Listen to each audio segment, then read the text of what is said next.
Cosa è successo? Pomidottone, manici di scopa. Pronti a indossare maschera e boccaglio.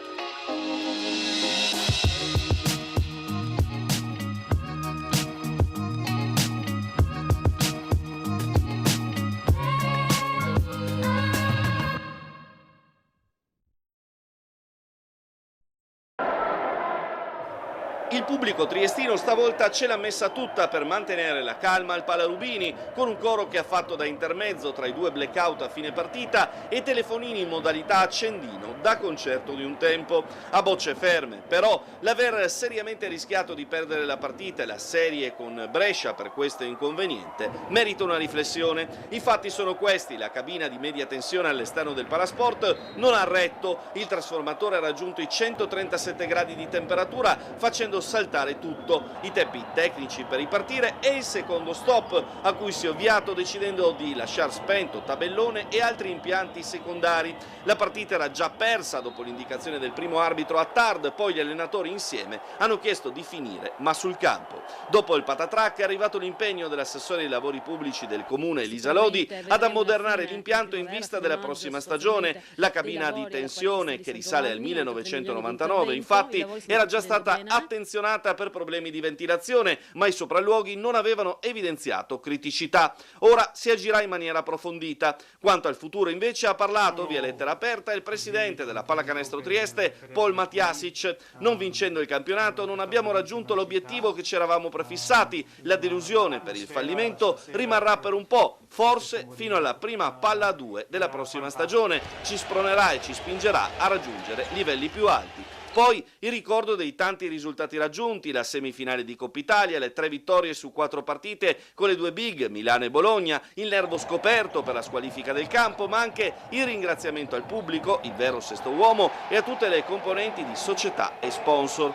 Ora è del tutto evidente che a fronte di queste dichiarazioni e di una campagna di rinnovi che ha già blindato Ruzier, Ross, Brown, Brooks e Jutov, ci si aspetti un mercato mirato per alzare ulteriormente l'asticella, a partire dal nuovo allenatore che dovrà sostituire Jamion Christian, una persona speciale in primis a livello umano, che non ha nascosto un affetto quasi paterno per i giocatori che lascia per tornare negli Stati Uniti alla Bryant University. You know, I'm gonna really miss Michele Candusi so much. Mi mancheranno davvero tantissimo Michele Ruziere e Francesco Candusi. Michele obviously is a great player. Michele ovviamente è un grande giocatore. But just the relationship we're able to have on the floor, off the floor, and how we're able to connect, I don't know if I'll find that again. Ma il tipo di persona che è dentro e fuori dal campo, come siamo riusciti a connetterci, non so se mi ricapiterà facilmente. I wanted to name my son after Candusi, but my wife wouldn't let me. Volevo chiamare mio figlio come Francesco Candusi, ma mia moglie non me l'ha permessa. Cosa significa lavorare per un proprietario che a fine stagione dice: non abbiamo vinto lo scudetto, l'obiettivo non è raggiunto? Dopo dice tutto il resto, però uno che ti dice: Mike, dobbiamo vincere lo scudetto, non è proprio... No? No, per me personalmente sono le parole più belle che posso sentire, perché quello che lui ha detto non è per effetto, è vero. Volevamo vincere lo scudetto, abbiamo allestito, si dice, una squadra per fare quello. Ok, non abbiamo vinto, però non è che abbiamo sperato di facciamo i playoffs e così, no. Abbiamo pensato che possiamo battere Brescia e andare avanti. Allora quello che volevamo fare non abbiamo fatto, è semplicemente un fatto. L'obiettivo è portare questa città e sul basket in Europa, andare, ok, non so quando, se possiamo anche arrivare in Eurolega. Allora capiamo che è difficile giocare anche mercoledì, allora però non c'è mai stato, capiamo il tuo punto, ma non abbiamo mai detto no, noi proviamo. Se possiamo giocare in BCL o Eurocup, stiamo giocandolo. Ma quindi tu oggi fai il mercato pensando a una squadra col doppio impegno? Esatto. Cioè fai il mercato con una squadra più lunga? Sì. Quindi devono essere 12 giocatori senza quelli della giovanile, più quelli della giovanile per fare Sì, allenamento? non voglio rispondere. Ma non è una questione di giovanile, è una questione di ti strutturi in un modo o nell'altro. Sì, parlando di una rotazione che forse se si gioca solo in Italia una squadra può decidere giocheremo con 8 o 9 con giovani per sviluppare. Invece se vuoi giocare in Europa sicuramente sembra molto più difficile giocare solo con 8-9 giocatori, allora sicuramente puntando su una Coppa Europa in testa abbiamo quel fatto che dobbiamo preparare per giocare 2 volte alla settimana. Cerimonia di consegna da parte del Comitato Cielo Aperto dell'importo di 30.000 euro destinati ai reparti di oncologia ed ematologia dell'Ospedale Maggiore a supporto economico di medici ricercatori. Un ringraziamento al Comitato Cielo Aperto per il costante supporto che ci danno ormai da diversi anni, con un metodo di lavoro che coinvolge tutti gli attori principali dell'economia del territorio, quindi è importante fare squadra, fare team. Utilizzeremo questi finanziamenti che noi riceviamo dal Comitato Cielo Aperto per poter in qualche modo affrontare la ricerca, per poter offrire ai nostri malati queste opportunità, quindi pagando con delle borse di studio delle persone dedicate a poterci inserire nell'ambiente, nel mondo della ricerca a livello nazionale ed internazionale. Ci hanno regalato di tutto, di più, e oggi vedere questo, questa è la città che mi piace, quella città positiva che dona tutte queste risorse per le persone con problemi, è bellissimo. Per noi è un momento molto significativo perché comunque realizza la conclusione di un progetto che dura tutto l'anno, a cui noi crediamo fermamente che questo progetto di affiancamento di medici ricercatori ai primari, professor Zaia e dottoressa Guglielmi nei loro reparti, oncologia ed ematologia, e noi contiamo di continuare in questa direzione, infatti anche i nostri futuri eventi saranno diretti verso questi obiettivi. Il concerto evento invernale è andato in scena nella sala principale del Teatro Giuseppe Verdi di Trieste. Il prossimo evento sportivo invece in calendario è il prossimo 28 settembre. Allora il 28 settembre, come abbiamo già detto, ci sarà la 7ª edizione del Trofeo Conad Duino Superstore, questa è la nostra gara competitiva in collaborazione con AICD Generali e in più anche ci sarà una Nordic Walking, una gara con i cani e per il resto stiamo lavorando, per cui sarà una grandissima sorpresa.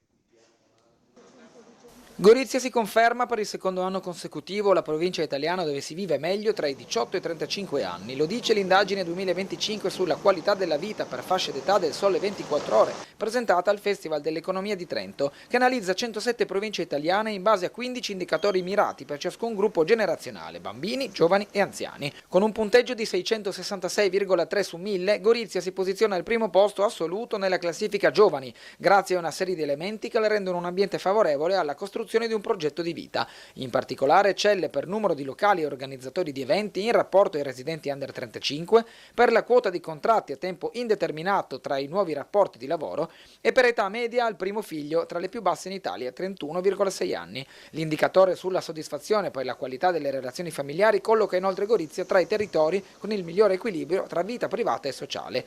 Ottima la performance anche di Trieste, che si piazza al 4º posto, superata solo da Bolzano, seconda, e Cuneo, terza.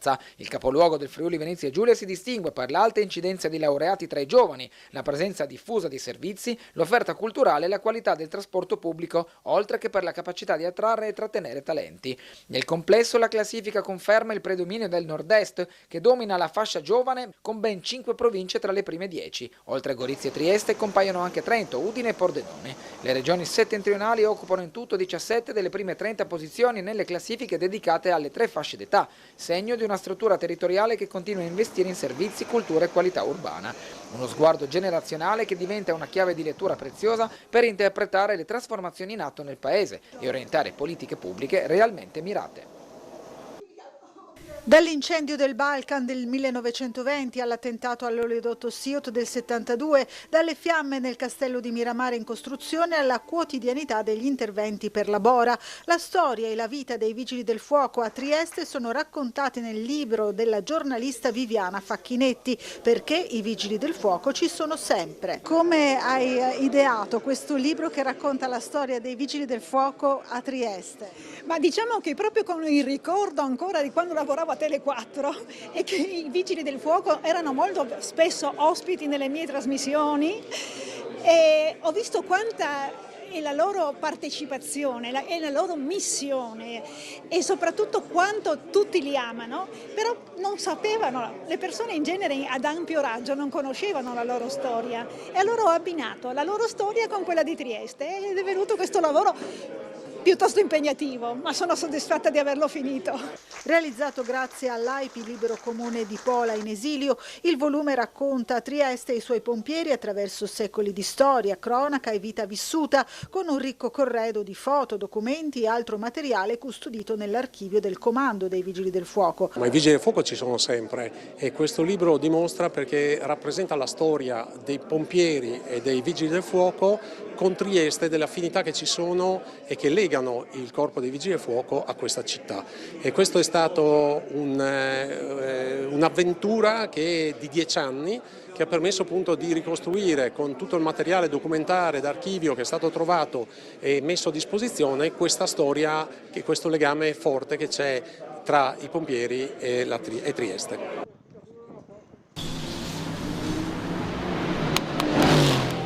È tornato al volante dopo 3 anni di stop, salendo immediatamente sul gradino più alto del podio. Storie di campioni made in Trieste, storie come quella di Mattias Lodi, capace di vincere la prima gara della GT Cup Series Central European Zone, disputata sul celebre circuito del Red Bull Ring in Austria. A bordo della sua Mercedes ha sovvertito il pronostico, che lo vede nel ruolo di underdog rispetto ad altre scuderie, mettendosi subito nella posizione di lottare per altri successi nell'interessante circuito motoristico. Siamo riusciti a tornare nel palcoscenico europeo. La prima tappa è stata appunto 2 weekend fa in Austria sul circuito Red Bull Ring. L'obiettivo era podio e invece è andata meglio del previsto e siamo riusciti a vincere anche con un buon margine, e questo ci ha dato la carica, ci ha dato proprio un boost di adrenalina anche in ottica campionato, quindi tornare dopo 3 anni di stop, riuscire a imporsi subito sugli altri non è stato da poco. Per gli appassionati parliamo subito della macchina. Allora, la macchina è un Mercedes GT4. Il campionato che faccio io è un campionato endurance, quindi diciamo che a volte ci sono gare di 1 ora, a volte gare di 3 ore, quindi la prossima ad esempio di 3 ore. Suddividiamo la gara in 2, siamo 2 piloti e ovviamente al pit stop obbligatorio c'è il cambio del pilota, quindi anche là si fa la strategia sulle soste, sui vari, come dire, essendoci molto traffico, perché ci sono più categorie insieme durante la gara, anche là si studia quando potrebbe uscire una safety car, guadagnare tempo sui pit stop, e diciamo che la strategia che abbiamo adottato in questa gara qua è stata perfetta, è andato tutto come avevamo previsto, quindi anche là diciamo che la fortuna ci ha dato una mano e dopo noi abbiamo messo i puntini sulle i.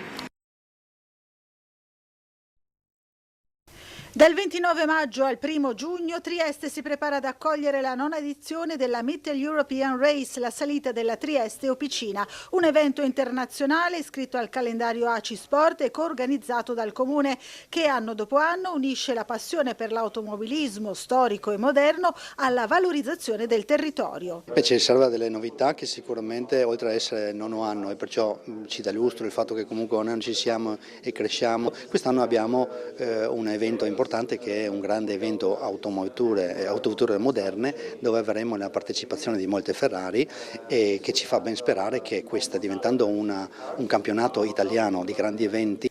Il percorso, completamente rinnovato, si articolerà in 2 giornate, venerdì 30 maggio in regione, sabato 31 oltre i confini nazionali in Slovenia. Il percorso si svolgerà praticamente da Trieste, andremo verso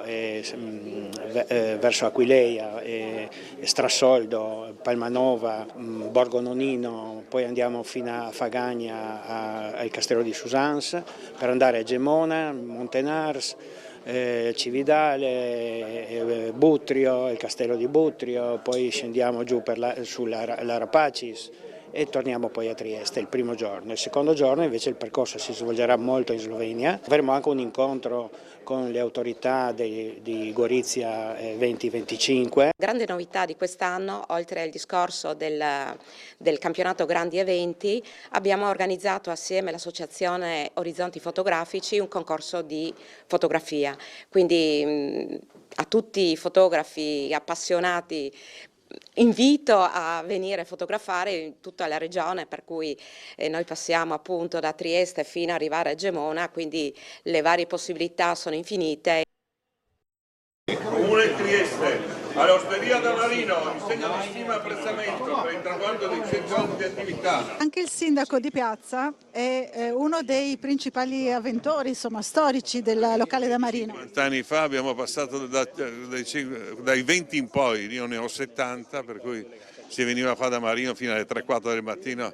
Poi uscivo, dicevo ciao ragazzi, buonanotte, e mi arrivava il secchio d'acqua perché la via era stretta con questa voce che ho. Un secolo di storia tra i tavoli in legno dell'Osteria da Marino, ritrovo per tantissimi triestini, amici, studenti, colleghi, per diverse generazioni e meta pure di turisti e personaggi famosi dello sport, della musica e dello spettacolo. A volere la festa per i 100 anni di Marino sono stati i nuovi gestori Ivan e Nils, due giovani già clienti del locale che si sono impegnati nel tramandarne la tradizione e la storia. Qui abbiamo il documento originale, il primo documento che attesta l'esistenza di Marino, dell'Osteria da Marino, 28 maggio 1925 però. Sì, esatto, infatti siamo fortunati perché chiunque ha portato avanti Osteria da Marino ha sempre preservato la storia che lo precedeva e infatti abbiamo qui il documento ufficiale che attesta la licenza della prima apertura da parte di Samuele Cesana il 28 maggio 1925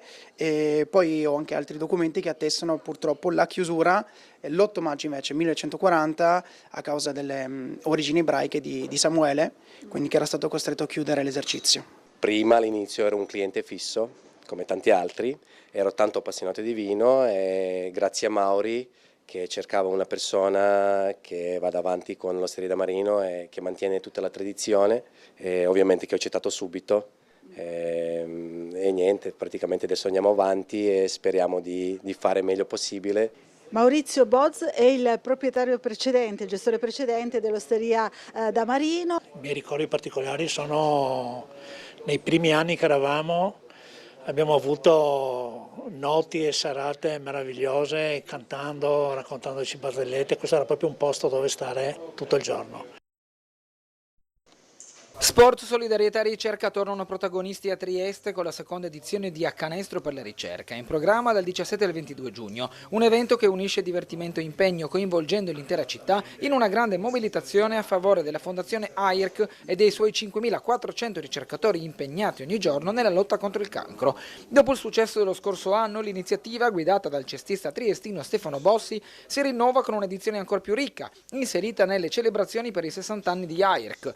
Il messaggio è chiaro, il cancro si combatte anche con la prevenzione e con il sostegno alla ricerca e la città risponde con entusiasmo grazie al supporto del Comune di Trieste, della Regione Friuli Venezia Giulia, di Promoturismo FVG e di numerosi altri partner locali come l'Agenzia Creativa. Unire la pallacanestro al mondo della ricerca chiaramente permette ai ragazzi anche più giovani non solamente ad avvicinarsi al mondo della ricerca ma della prevenzione, cosa che è fondamentale per tutti i ragazzi più giovani. Il primo appuntamento è fissato per martedì 17 giugno da Italy, main partner dell'evento, con una degustazione assieme al cestista Francesco Candussi e a seguire una charity dinner con lotteria e asta solidale. Grazie alla Creativa e a tutti i nostri partner abbiamo aggiunto una serata post torneo, un aperitivo che si terrà a Piazza del Straulino, abbiamo aggiunto una degustazione dei vini prima della cena, in modo tale da sensibilizzare, da avere sempre maggiore pubblico che si affaccia a questa manifestazione. Il weekend del 21 e 22 giugno sarà invece tutto dedicato al basket. In Piazzale Straulino andranno in scena tornei 5 contro 5 under 17, sfide solidali e il Memorial Dario Bossi, accompagnati da animazioni, stand informativi e attività per tutte le età. Sabato e domenica ci saranno degli stand dove ci saranno dei giochi come dei tiri liberi oppure anche delle basiche postazioni in cui si potranno acquistare le magliette del torneo. Tutti i fondi chiaramente andranno devoluti in beneficenza all'AIRC. La festa post partita del 21, chiaramente tenuta da Creativa, tutte le consumazioni, perché ci sarà anche chiaramente la somministrazione, tutte le consumazioni andranno in beneficenza. Facciamo un applauso per l'inaugurazione ufficiale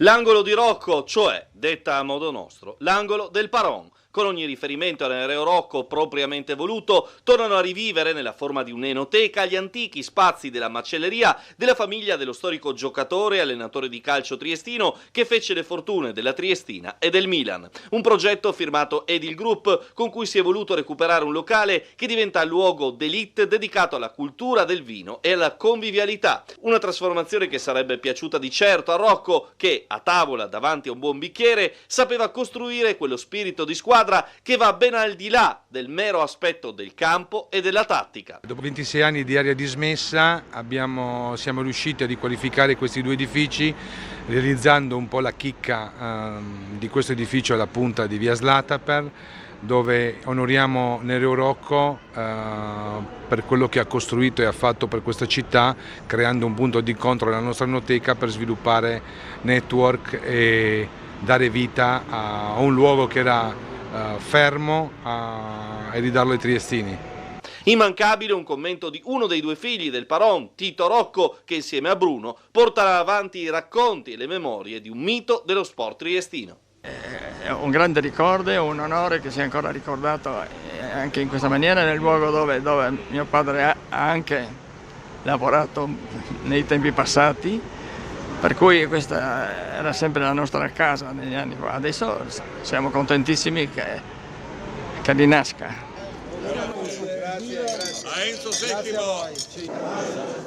Casanova, grande amatore, viaggiatore, avventuriero, personaggio del cinema, Casanova che diventa icona pop e marchio di distinzione ed eleganza per tanti prodotti commerciali. Tutti aspetti sapientemente raccolti nella mostra Casanova in viaggio, organizzata dall'IRCI al Museo Istriano di Via Torino, che rappresenta l'esposizione più importante organizzata in Italia per il 3° centenario della nascita di Giacomo Casanova, con molti materiali e documenti originali mai visti prima. Racconta la vita dell'avventuriero veneziano, divenuto un'icona nell'arte, nel cinema, nella pubblicità, con due focus principali. Il primo è quello del viaggiatore per mare lungo l'Adriatico sino al Levante, il secondo quello di Casanova trasformato in mito, soprattutto a partire dal Novecento. Era veramente un personaggio, ma perché nasce il mito? Oggi noi ci chiediamo come mai Casanova ancora oggi è un nome che dice molto, non qualcosa, molto. Probabilmente Casanova è stato più fortunato in morte che in vita, nonostante la sua vita sia stata particolarmente complessa, avventurosa, mille siano state le sfaccettature di quella che è stata la sua esperienza in 1000 settori. Basta pensare alla fuga dei piombi, no? Impossibile fuggire dai piombi di Venezia, eppure Casanova ci riesce. Cos'è? È il libertino, è l'amatore, ma è lo scrittore. In realtà Casanova è stato tante cose, ma è stato tante cose che poi in quella che è l'immagine che traspare nel tempo non emergeranno mai. Economista, in qualche modo scienziato, storico. Tant'è vero che lo mettiamo in parallelo con situazioni di eminenze istriane del Settecento, e l'esempio più eclatante è quella figura di Gian Rinaldo Carli, forse il più illustre personaggio del Settecento istriano, il grande economista che conoscerà Casanova, con cui avrà a che fare, perché poi Casanova sarà coinvolto anche in situazioni di Stato, in Stati europei, per risollevare le finanze di questi Stati.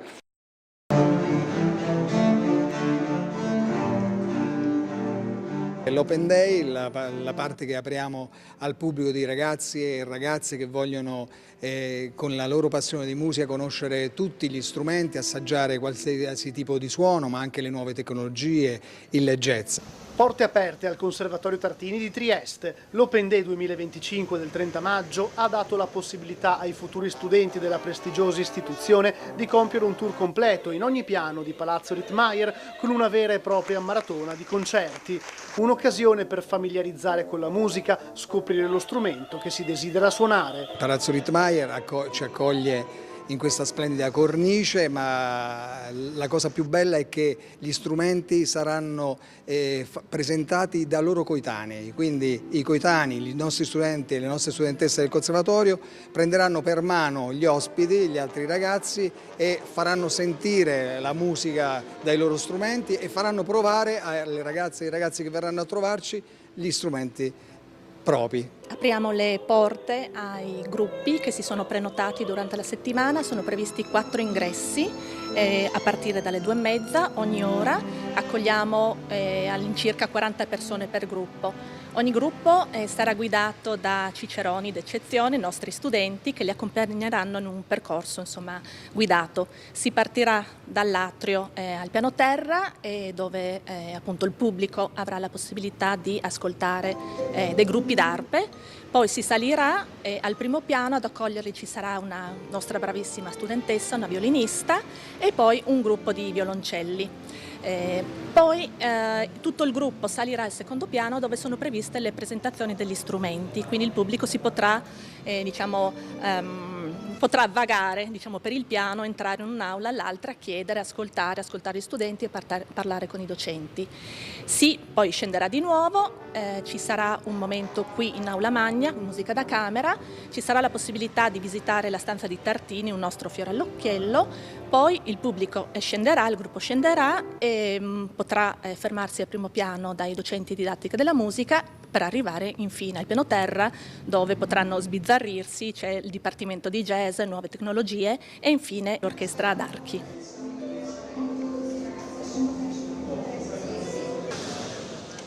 Alcune fra le fuoriserie più belle d'Italia è l'attenzione a incentivare la sicurezza stradale. Auto storiche e attenzione alla guida vanno a braccetto in Piazza dell'Unità con la 5ª edizione del concorso d'eleganza e sportività Città di Trieste e l'edizione 2025 di Trieste for Safety FVG, entrambi promossi dall'ACI. Non solo un concorso di eleganza che stiamo assistendo meraviglioso, che è del 5° Città di Trieste. Abbiamo la Mid European Race che sta correndo 600 km in Friuli Venezia Giulia, che arriverà stasera, ma in aggiunta ci abbiamo messo la sicurezza. Forse il tema che ha la maggior priorità, direi, con quello che succede oggi, quello che siamo abituati a sentire e a leggere sui giornali, queste disgrazie quotidiane, che mi va di dire e sottolineare che molto probabilmente il problema siamo veramente noi che guidiamo, dobbiamo stare più attenti, non ci sono mezzi termini, questi telefonini dobbiamo abbandonarli in macchina, questo bicchiere in più dobbiamo farcene una ragione che non va preso, cioè ci sono tutta una serie di cose che dobbiamo analizzare. Qui in Piazza Unità d'Italia abbiamo l'occasione per anche fare delle simulazioni sul tema, abbiamo ovviamente delle possibilità di mettere degli occhiali per capire che cos'è che succede quando bevi un bicchiere in più oppure non lo reggi, e capire che devi essere consapevole che non devi montare in macchina a guidare se sei in quelle condizioni. ACI vuole conservare e preservare il patrimonio storico delle auto, le radici e il ricordo, ma vuole anche raccontare e dire a tutti i nostri fruitori della mobilità che sicurezza può essere conciliata con velocità e con educazione stradale. Oggi siamo qui anche con il presidente Novacco di ACI Trieste per la sua iniziativa di sicurezza. ACI è tra le finalità statutarie quella della sicurezza stradale e dell'educazione stradale, con il progetto Ready2Go, con le nostre strutture di guida sicura. Piazza Unità d'Italia si è trasformata in uno spazio aperto alla cittadinanza per parlare di sicurezza stradale con attività esperienziali, simulatori, incontri e dimostrazioni, tutti con un obiettivo comune: mettere al centro il comportamento umano come principale causa di incidentalità. Trieste for Safety è un progetto dell'Automobile Club di Trieste con il sostegno della Regione Friuli Venezia Giulia, caratterizzato fin dall'inizio dalla slogan "E se il pericolo fossi tu", presente su autobus, spot TV e social, opuscoli e incontri nelle autoscuole. Cosa è successo? Pomidottone, manici di Pronti a indossare maschera e boccaglio. Non sapevo come spiegarla.